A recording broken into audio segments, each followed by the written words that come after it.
Hoje, no programa, a Mercedes anuncia o retorno da classe A dos anos 90. A Dacia Logan está de volta à França em sua nova geração. A reputação da Tesla nunca esteve tão ruim e, ao mesmo tempo, uma pesquisa revela que é a marca mais confiável do mercado. Também temos, aliás, informações sobre o famoso Tesla Roadster. E, por fim, o malus ecológico acaba com tudo. Com isso, o pobre Peugeot Traveller a diesel acaba custando 120 mil euros.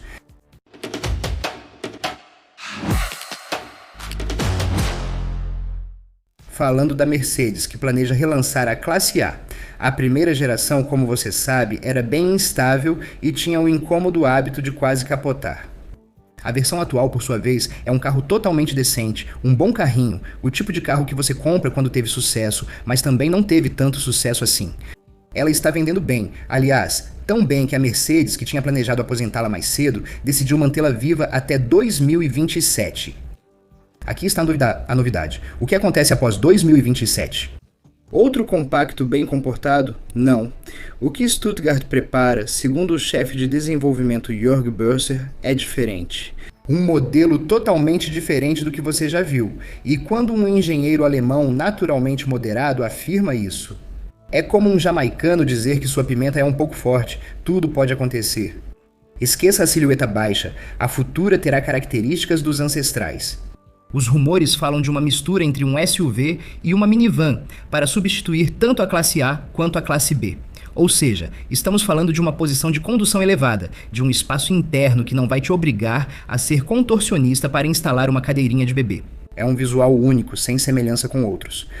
A Mercedes busca agora um carro versátil para jovens famílias dinâmicas que consideram SUVs tradicionais previsíveis. E sob o capô dessa criatura, a nova plataforma MMA é uma arquitetura ultramoderna que pode receber praticamente tudo. Motor a gasolina para os pragmáticos, 2 híbridos e um 100% elétrico. Para quem busca silêncio e torque imediato, a palavra-chave é versatilidade. Mas o mais impressionante de tudo isso é o preço. A Mercedes promete que essa nova máquina será posicionada como um modelo de entrada muito atraente. Será que isso será uma revolução ou a Mercedes está criando o próximo Pontiac Aztek? Um carro tão feio que é fascinante?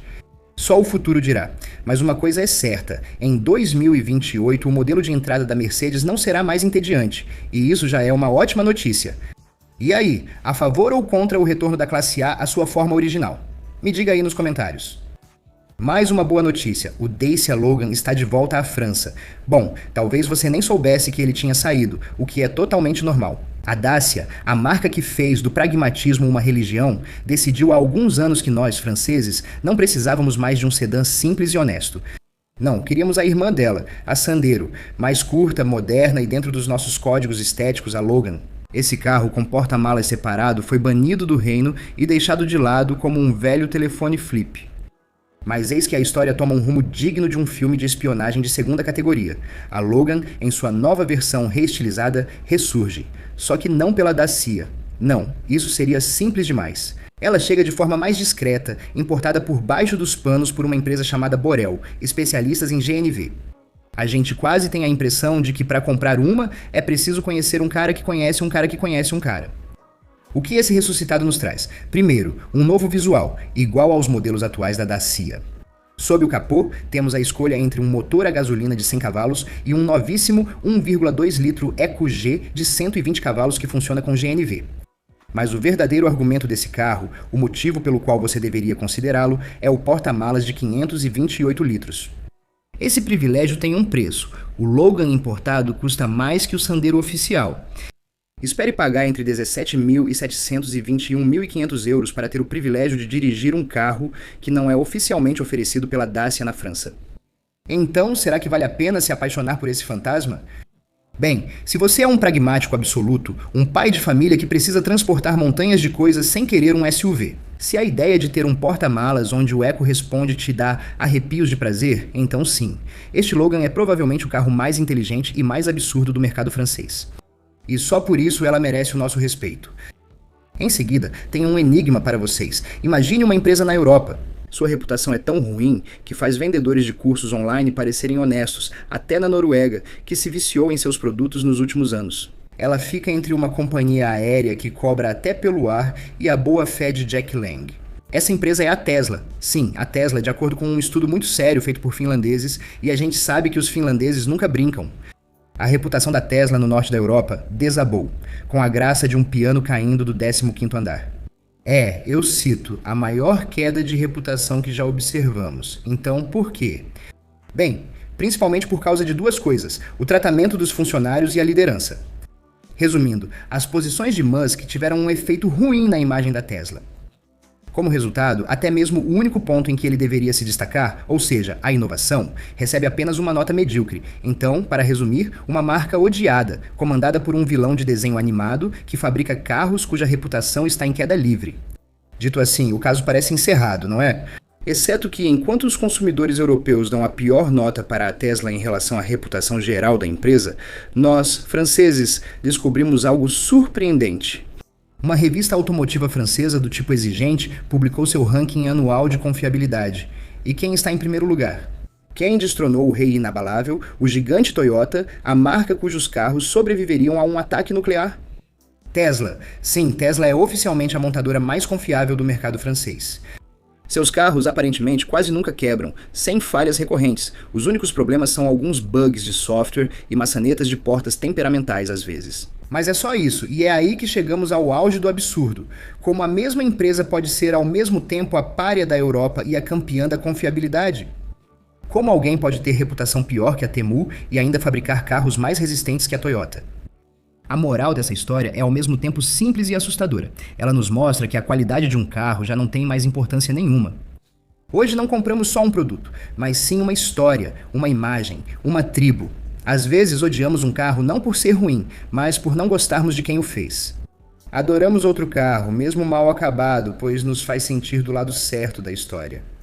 Vivemos na era em que a reputação de um CEO supera a confiabilidade de um motor. Mas nesse momento, o que pensar da história da Mercedes, BMW, Volkswagen, Ford e de tantas outras? Seguimos com a Tesla e o Tesla Roadster, o supercarro elétrico que prometia revolucionar as leis da física, acelerar de 0 a 100 mais rápido que um espirro ou até fazer um café. Prometeram, mostraram em 2017 e disseram que chegaria em 2019. Mas estamos em 2026 e o Roadster ainda não chegou. Ele foi adiado, atrasado, esquecido, colocado no fundo de uma gaveta atrás de projetos de robôs humanoides e foguetes para Marte. Mas atenção, tem novidade, um boato, um burburinho, um sinal de vida. A Tesla registrou um logotipo, a palavra Roadster, com o número 3, linhas embaixo que supostamente evocam um carro, e só isso. Então, será que isso significa que ela finalmente vai chegar? Será que a contagem regressiva começou? Não, provavelmente não. Registrar um logotipo é como reservar um domínio para um projeto que talvez nem aconteça. É uma precaução de advogado. É o equivalente automotivo de dizer "eu te ligo" depois de uma noite de amor para alguém que você não tem nenhuma intenção de ligar de novo. E então, tem o fator. Elon Musk, o grande chefe, anunciou uma nova apresentação do carro para o dia 1º de abril. O próprio Musk admitiu diante dos acionistas que essa data lhe deixava uma porta de saída. Se o projeto não acontecer, ele disse: "Posso dizer que era brincadeira, isso é genial."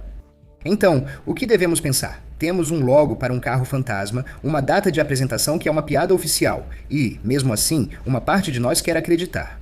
Queremos ver essa máquina incrível com desempenho de foguete nas nossas estradas. Enquanto isso, temos um logo bonito para olhar, o que já é algo. Por fim, 120 mil euros por uma van Peugeot a diesel. Interessado? Ótimo, esse é o preço. E não se trata de edição limitada, couro em tudo ou tela de cinema atrás. Vou explicar. Na França temos talento. Inventamos o champanhe, camembert e carros que às vezes são sublimes. Mas parece que, há alguns anos, esse talento foi totalmente direcionado para uma única coisa: inventar impostos para nos impedir de dirigir. Chamamos isso de malus ecológico. Como você deve ter percebido, é uma dupla punição. Primeiro, o governo nos taxa se o carro polui muito, o que faz sentido. Depois, criaram uma taxa para carros muito pesados. Basicamente, é como se você recebesse uma multa por pedir um prato com molho e depois levasse uma segunda multa porque ainda pediu batatas fritas. E quem é a vítima desse sistema diabólico? Os chamados carros esportivos, claro, mas não só eles. A revista Automobile se divertiu calculando o valor dos impostos sobre um Peugeot Traveler. Sim, uma van, nada de carro de paixão. É uma ferramenta, mas para o governo francês virou inimigo público número 1. Pegue o modelo a diesel de 180 cavalos. O preço dele na Peugeot é de cerca de 52 mil euros com alguns opcionais. É caro, mas para um carro que leva a família e bagagens nas férias, esse é o preço de mercado. Só que o governo aplica primeiro o imposto sobre o CO2 porque ele é grande e não muito aerodinâmico. O Traveller leva uma pancada de 55 mil euros, mas não para por aí. Ainda tem um imposto sobre o peso, porque ele pesa 2 toneladas. O governo acrescenta um agrado de 8.500 euros. Então, recapitulando, você entra na Peugeot, vê uma van diesel por 52 mil euros, mais 55 mil euros de multa mais, 8.500 euros de imposto sobre o peso, ou seja, 116 mil euros. Então, sim, se você tem 3 filhos ou mais, o Estado, em sua grande generosidade, te dá um pequeno desconto, mas a loucura continua a mesma. E o mais interessante é quando você configura esse Traveller no site da Peugeot. Assim que o preço final aparece, surge uma mensagem. Você precisa de um tempo para pensar?